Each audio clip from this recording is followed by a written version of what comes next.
How to use a Shein wallet. Hey guys, welcome back to the channel. If you have got points on your Shein wallet but do not know how to use it, it is quite simple. So without any ado, let's get started. First of all, make sure you're logged into your Shein application with your account. Once that is done, you can scroll down to find different items that you want to buy. Once you have bought it, you have to click in the bag option, which is add to cart. As you can see, there are two items on my cart. Now tap on checkout. As you can see in payment method, there are three options currently. Click on view more and there you must find the option called as wallet. Tap on it.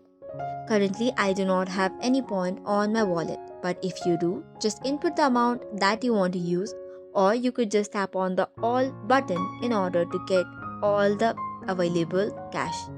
Once that is done, tap on apply and then continue. And this way you should be able to use your points on Shein Wallet. So this is all for today's video. For more such contents, do not forget to hit the like and subscribe button. Thank you and keep watching.